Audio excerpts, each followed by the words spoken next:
Lock stitch machine আর chain stitch machine দুটো আমাদের machine করানো হয়েছে। লক স্টিচ কোনটারে বলে, যেটা হচ্ছে আমাদের ববিন থাকে, কতটা লিমিটেড, ববিনের মধ্যে যতটুকু সুবিধা হয় ততটুকুর মধ্যে আমরা সেলাই করতে পারবো। এগুলো হচ্ছে লক স্টিচ মেশিন। এটা হচ্ছে ববিন, এটা হচ্ছে ববিন কেস, তো চিনি আমরা। তো টোটাল ল্যাবে টোটাল লক স্টিচ মেশিন আছে 4টা। হচ্ছে প্লেন স্টিচ, যেটা সিঙ্গেল নিডেল লক স্টিচ বলি, একটা হচ্ছে বারটেক কোনায়, আর হচ্ছে 2টা বাটন অ্যাটাচিং, আর একটা হচ্ছে বাটন হোলিং। এই 4টা হচ্ছে লক স্টিচ। বাকি যেগুলো আমরা দেখবো সবগুলো হচ্ছে chain stitch machine. Chain stitch মেশিনে কী থাকে, লুপার থাকে, ববিনের জায়গায় লুপার। লিমিটেশন হচ্ছে 2টা। এটা ববিন যেহেতু ব্যবহার করা হয়, আমরা একটা ববিন শেষ করলে আরেকটা ববিন ঢুকাইতে সময় লাগবে, প্রোডাকশন কম। আর চেইন স্টিচে কোথেকে আসে ট্রেডটা, কোন থেকে, এটা কিন্তু প্রোডাকশন বেশি। যেহেতু পার্থক্য, কমন পার্থক্য, ঠিক আছে। প্রোডাকশন জিজ্ঞাসা করে প্রোডাকশন বেশি কোনটায়, ববিন চেইন স্টিচে। এটা আসে কোন থেকে ডিরেক্ট, আর এটা আসে ববিন থেকে। ববিনের ক্যাপাসিটি কম আর ওটা বেশি। এটা হচ্ছে পার্টসে সেগুলো তো আমরা জানি, কোন প্যাকেজ, কোন হোল্ডার, থ্রেড গাইড, কোন প্লেট, থ্রেড যেদিকে পাস হচ্ছে সবগুলো হচ্ছে থ্রেড গাইড। তো থ্রেড গাইড, এটা থ্রেড গাইড, এটা হচ্ছে টেনশনার, এটা টেনশন পোস্ট বা টেনশনার, এটাও টেনশনার, এটা থ্রেড গাইড, এটা গাইড, এটা হচ্ছে আমাদের টেক আপ লিভার। এখানে হ্যান্ড হুইল ঘোরানোর পর যেটা আপ ডাউন করবে সেটা হচ্ছে take up lever. Take up লিভারের কাজ হচ্ছে গিয়ে নিডেলে কতটুকু থ্রেড পৌঁছাবে সেটা কন্ট্রোল করা। টেক আপ লিভার গেল। এই 3টা হচ্ছে থ্রেড গাইড। যে নিচে দেখেন এটা থ্রেড গাইড, সেই নিডেলের এখানে এটা নিডেল, এই ক্যাপটা হচ্ছে নিডেল ক্ল্যাম্প, এই রডটা হচ্ছে নিডেল বার।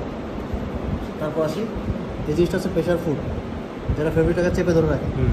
প্রেশার ফুট লিফটার দেখেন 2টা আছে, লক স্টিচের মেশিনটাতে 2টা আছে। একটা হচ্ছে হ্যান্ড লিফটার পিছনে যেটা মেশিনে, আর একটা হচ্ছে নি লিফটার, যেটা হাঁটু দিয়ে তুলবো আমরা, হাঁটু দিয়ে প্রেস করবো এবার। তাহলে এটা হচ্ছে লিফটার, প্রেশার ফুট লিফটার। এই মেশিনে 2টা, অন্যান্য চেইন স্টিচ মেশিনে একটা পাবে। আচ্ছা, প্রেশার ফুটের নিচে দেখেন এই যে দাঁতগুলো, এগুলো ফিট ডগ। এই যে দাঁতগুলো, এগুলো হচ্ছে ফিট ডগ। ফিট ডগের কাজ কি, ফেব্রিককে সামনে পাস করানো। আচ্ছা, এই যে এই প্লেটটাকে নাম্বারিং করা প্লেটটা দেখছেন, এটা হচ্ছে থ্রট প্লেট, যেটা ফিক্স থাকবে, এটা হচ্ছে থ্রট প্লেট। আর যেটা মুভেবল, খোলা যায় বা স্লাইড করা যায়, এগুলো হচ্ছে স্লাইড প্লেট। আচ্ছা, তারপর আসে এখানে উপরে তারা করতে পারতেছে এই জিনিসটা, এটা হচ্ছে আমাদের প্রেশার ডায়াল। এটার কাজ কি, এই যে প্রেশার ফুট কতটুকু প্রেশার দিয়ে ধরে রাখবে সেটা কন্ট্রোল করে, লুজও করা যাবে আর টাইটও করা যাবে। এই জিনিসটা হচ্ছে আমাদের ববিন ওয়াইন্ডার। এটার কাজ কি, আমাদের যখন আমরা কাজ করি একটা ববিন তো নিচেই থাকে, তো আরেকটা ববিন যদি মানে শেষ হয়ে গেলো, এখানে আবার দিয়ে ফিল আপ করে আবার ঢুকুন, অনেক সময় সাপোর্ট না, সেক্ষেত্রে নিচে কাজ চলবে একটা ববিন দিয়ে, আরেকটা ববিন এখানে রাখবে। আর এই যে থ্রেডটা দিয়ে কোন থেকে ট্রেড এসে এখানে ফিল আপ করতে থাকবে, কাজও হবে, এটা ফিল আপও হবে। ওটা শেষ, এটা ফিল এখানে লাগাবো, এটা আবার থ্রেড দিয়ে পেঁচায় আবার সেট আপ করবো, আবার এটা পেঁচাবে, ওখানে কাজ চলবে, ঠিক আছে। এটা হচ্ছে অল্টারনেট একটা কোনের জন্য, এটা হচ্ছে ববিন ওয়াইন্ডার, সুতা পেঁচানোর জন্য ববিন। হচ্ছে থ্রেড কাটার, যেখানে সুতা পেঁচানো শেষে কাটতে পারবো। এটা থ্রেড গাইড, এটা হচ্ছে আমাদের অয়েল ক্যাপ, আর এটা হচ্ছে পাওয়ার বাটন। তারপর এখানে আসি স্টিচ ডেন্সিটি রেগুলেটর, যেটা হচ্ছে বাটন টাইপের, পুশ করা যাবে, ওটা বাটন বলবো। এটা হচ্ছে আমাদের ব্যাক স্টিচ লিভার। এটা কাজ হচ্ছে গিয়ে স্টিচটা যখন শেষ হয়ে যাবে, শেষ হয়ে যাওয়ার পরে সিকিউর করার জন্য উল্টা দিকে যে সেলাইটা দিই না আমরা, এটা প্রেস করে মেশিন রান করলে উল্টা দিকে সেলাইটা হবে, আগে সামনে হতো ওটা উল্টা দিকে হবে। এটা হচ্ছে ব্যাক স্টিচ লিভার।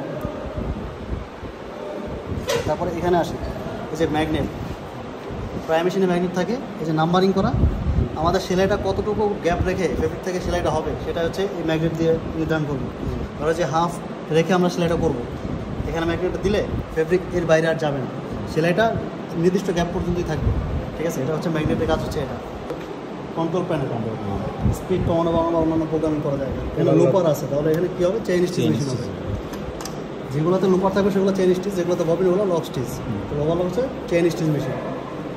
আচ্ছা, এখানে হচ্ছে 4 থ্রেডের, ওগুলো হচ্ছে সর্বোচ্চ 6 থ্রেড পর্যন্ত হয়। কিন্তু যেহেতু 4 থ্রেড আছে, আমাদের লুপার আর নিডল সমান থাকবে।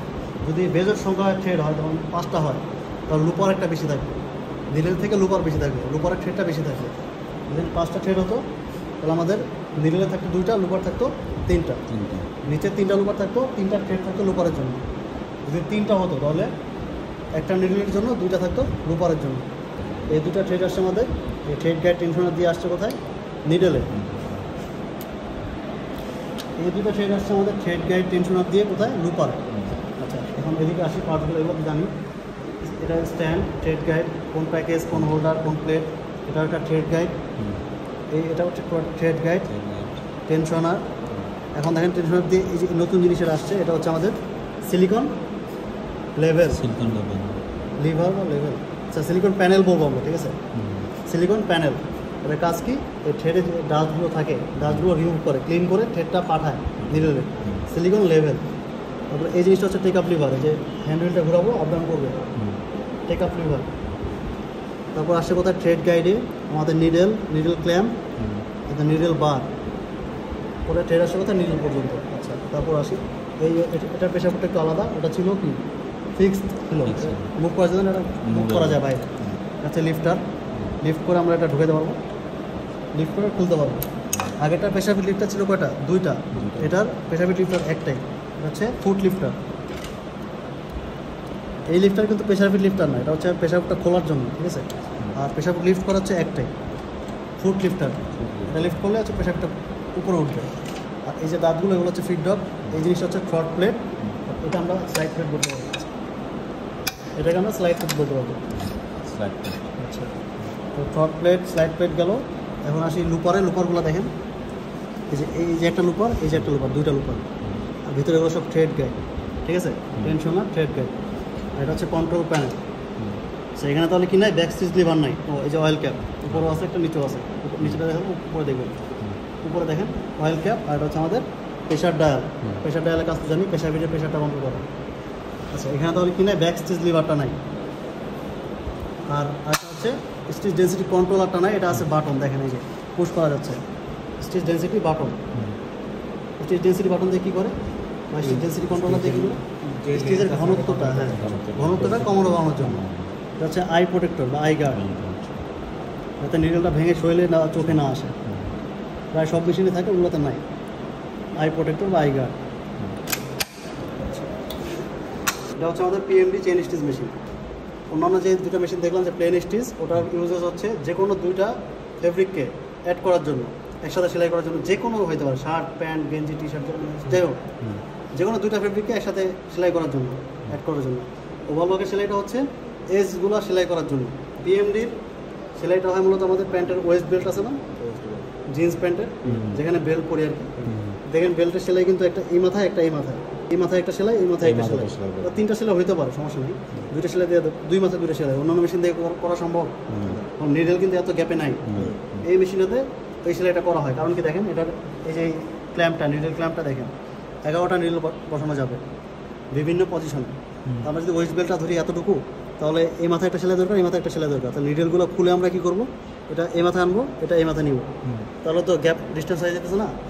তো এই ডিস্টেন্স সেলাইয়ের ক্ষেত্রে এই মেশিনটা বেশি ব্যবহার করা হয়। তো এই মেশিনে যদি 4টা ব্যবহার করা হয় নিডল, তাহলে লুপার থাকবে কটা, 4টাই থাকবে। আচ্ছা যদি এখানে আমাদের নিডল 5টা হয়, তাহলে লুপার থাকবে 5টা, কিন্তু এখানে দেখেন 5টা থাকলেই হবে না, একই পজিশনে থাকতে হবে। এই যে নাম্বারিং দেখছেন, এই যে 1 থেকে 11 পর্যন্ত এখানে ধরেন নাম্বারিং করা আছে। এই যে গ্যাপগুলো দেখতেছেন না, হোলগুলো, প্রত্যেকটা হচ্ছে এই নিডল বরাবর আছে। এই নিডল আমরা যদি এখানে একটা নিডল লাগাই, তাহলে এই গ্যাপে একটা নিডল দিতে হবে, লোপার দিতে হবে। দেখেন এখানে নিডলটা কয় নম্বর আছে, 1 2 3, নিডল আছে 3 নম্বর পজিশনে না, লোপারটাও দেখেন 3 নম্বর পজিশনে, 1টা 2টা 3টা 3 নম্বর পজিশনে লোপারটা আছে। তো আরেকটা জিনিস এখানে নতুন জিনিস হচ্ছে আমাদের এগুলো হচ্ছে রিটেইনার। নিডলের কাজ জানি, লুপারের কাজ জানি। রিটেইনারের কাজ কি জানেন, সেলাইয়ের সময় যে স্কিপগুলো পড়ে না, স্কিপগুলো আটকানো, স্কিপ তো চিনেন, যে সেলাই হচ্ছে মাঝখানে একটা সেলাই হলো না, আবার সামনে গিয়ে আরেকটা সেলাই হয়, আবার সেলাই হচ্ছে, আবার মাঝখানে একটা সেলাই পড়লো না, ওই সেলাই ওগুলোর বলে স্কিপ সেলাই। তো এই স্কিপগুলো আটকানোর জন্য এই রিটেইনার ব্যবহার করা হয়। রিটেইনার যদি সঠিকভাবে বসানো হয় তাহলে স্কিপগুলো পড়ে না, ঠিক আছে। তো এই মেশিনে সেলাইয়ের জন্য কী কী লাগবে, রিটেইনার দিলে কিন্তু সেলাই হবে না, স্কিপ পড়তেই থাকবে ওগুলো। তো এই মেশিনে সেলাইয়ের জন্য নিডল লাগবে, লুপার লাগবে, আর হচ্ছে গিয়ে রিটেইনার লাগবে। এই মেশিনে অন্যান্য মেশিনে রিটেইনার পাবে না, ঠিক আছে, স্পেশাল পার্ট বলা যায় এই মেশিনের জন্য। তো যেই পজিশনে নিডল থাকবে ওই পজিশনে লুপার থাকবে, ওই পজিশনে রিটেইনার থাকতে হবে। দেখেন রিটেইনারও কিন্তু 3 নম্বর পজিশনে, যদি একটা এদিক সেদিক দেই ওই লাইনে সেলাইটাই হবে না।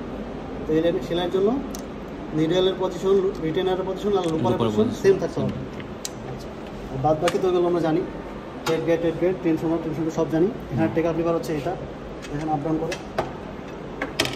এটাও তো জ্যাম হয়ে গেছে।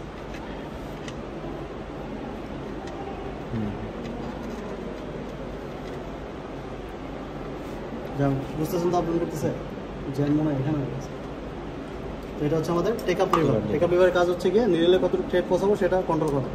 থ্রেড গাইড, এটাও থ্রেড গাইড। এটা হচ্ছে আমাদের আই প্রোটেক্টর। আচ্ছা, এখানে আরেকটা জিনিস আছে, এটা হচ্ছে এই রোলারটা, নতুন পার্টস অন্য মেশিনে কিন্তু নাই। এই রোলারের কাজ হচ্ছে গিয়ে আমরা যে ফিডব্যাকের কাজ হচ্ছে ফেব্রিকটা সামনে পাস করা, আর রোলারের কাজ হচ্ছে গিয়ে ফেব্রিকের সামনে স্মুথলি পাস করা, যাতে কোনো ভাঁজ বা পাকারিং না পড়ে সিমের সময়, সিমে কোনো পাকারিং না পড়ে। তো এই পাকারিংটা আটকানোর জন্য রোলারটা কাজ করে। এটা কীরকম কাজ করে দেখা বোঝাই। যখন আমরা সেলাই করি, যখন ভাঁজ পড়ে তখন কী করে হাত দিয়ে টানে ধরি না, এই হাত দিয়ে টানা ধরাটা কাজ করা হচ্ছে রোলারটা। শক্ত করে ধরে আর পাস করে দেয় ফেব্রিকটাকে। তো এখানে রোলারের কাজ হচ্ছে কি আমাদের ফেব্রিকটাকে স্মুথলি পাস করা, যাতে কোনো পাকারি না পড়ে বা ভাঁজ না পড়ে। আর নতুন পার্ট রিটার্নের কাজ হচ্ছে স্কিপটা আটকানো ছিল। এটা হচ্ছে আমাদের প্রেশার ডায়াল, প্রেশার ফিটের জন্য। এটা প্রেশার ডায়াল হচ্ছে আমাদের রোলারের জন্য, রোলার কতটুকু প্রেশার দিবে। এটা হচ্ছে রোলার লিফটার, রোলারটা লিফট করার জন্য, যখন প্রয়োজন পড়বে না লিফট করে রাখবে। আমাদের দিয়ে করতে হয়, রেঞ্জ টাইপের কিছু থাকে না, তো ঘুরায় করতে হয়। এটা হচ্ছে সেটা স্টিচ ডেন্সিটি কন্ট্রোলার বলবো এটা নামে।